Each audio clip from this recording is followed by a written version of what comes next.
Hey you guys, and welcome to Not My Kitchen, Midnight Munchies and more. It's been a while, huh?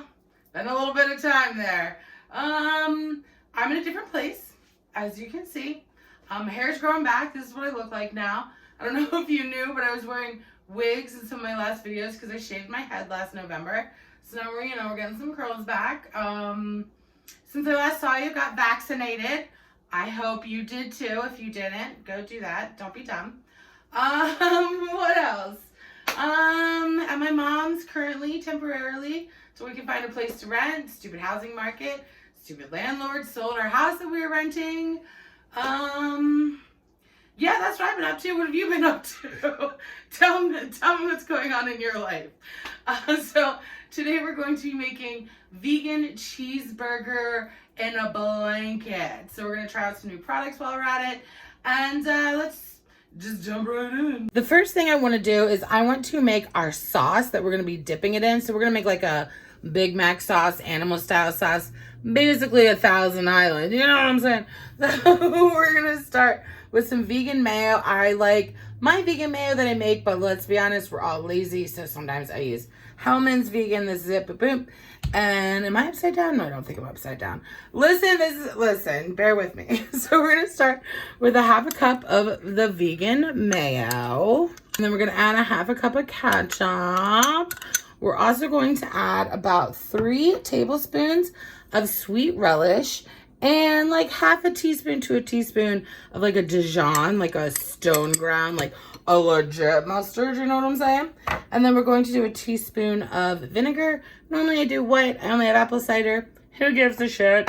And then we're going to do salt and pepper to taste and about a teaspoon of, well, like half a teaspoon of sugar. Listen, you guys, this doesn't have to be perfect. Literally, like, just make it to taste. Everybody makes it a little bit different. This is how I like mine, but we're going to do it now because we want all these ingredients, we want them to meet, to connect, to maybe start a relationship, move in together. Maybe they get married, you know what I mean? We want all these flavors to combine and, really make a cohesive unit by the time our meatballs are done. Now we need our crescent rolls. So you can just buy like the actual crescent rolls and just like smush the little seams together.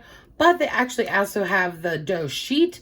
So it's just, plain flat, no things, the little perforate, you're on time now. You've used crescent roll dough. You had to have. Anyways, these are accidentally vegan, but I wanted to show you guys how I open them because some of you guys be wild out here and you're like, oh my God, how do I open it? You're all scared of it because it's going to pop open. So it's supposed to open when you peel this off. It does not, obviously. So I just peel it off. But then instead of like banging it and stuff, dude, just like find the seam. Like if you just find the seam where it comes together and you just, boom, like nothing to be scared of. I have 30 meatballs in mine, so I'm going to do 30 total. So I have 2 crescent roll doughs. So I'm going to cut each into 15 pieces. So we're going to do a 3x5.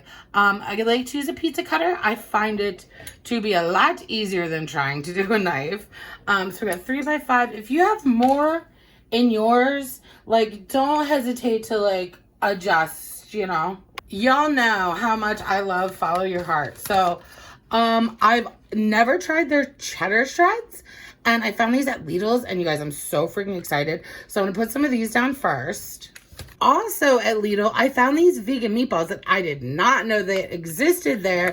I'm so excited to try them. So I'm going to use all of these babies. See how they are. Then we're going to take our frozen meatballs like they can be frozen. And we're just going to pick up each one of these. Try not to lose our cheese. Did that rhyme. And we're just going to, fold it over a little bit here. Leave some of the ends open. That's okay. So what I did was I put them in 2 circles and left a spot in the middle because I'm going to put like a little dish in there with our sauce, right? Like party on, Wayne, party on, Garth. But anyways, since I had 30 meatballs, I did like 13 on the inside and 17 on the outside. So if you have more or less, you want to like adjust. So if you have 40 meatballs, you want to do 17 on the inside and 23 on the outside. How do I know that? I didn't. I had to ask Greg something about the variance, math. I don't know. Just ask somebody who you know who's a mathematician. Okay, so my oven is preheated at 375 degrees Fahrenheit. And we're going to let these go for about 25 minutes until they're, golden brown and cooked up. You guys, I have a man stand. So we put our dip in the middle, and we're gonna get two. Greg already tried it. He didn't tell me. I'm a little nervous. You guys know how I am. Whoa! Here, you can move it down. Look at that. Those are good meatballs. I like that. Follow your heart too. Oh yeah. 10 out of 10. Oh, what do you think? Oh, they're amazing. I want to make them again. Perfect. If we have a Halloween party coming up. A full written recipe as per usual will be linked below midnightmunchiesandmore.com. Subscribe, like, share, comment. I'll catch you next time. Oh, good night kisses while he wishes and reminisces. His eyes kissing while he waits for the full moon above. Oh, ivory dove, passionate love. Listening closely, positioning my intuition for her nutrition and ambition. Get up. Like when you rise in the morning, rub your eyes in the morning through the skies in the morning. Get up. Like when you rise in the morning, rub your eyes in the morning through the skies in the morning. Get up.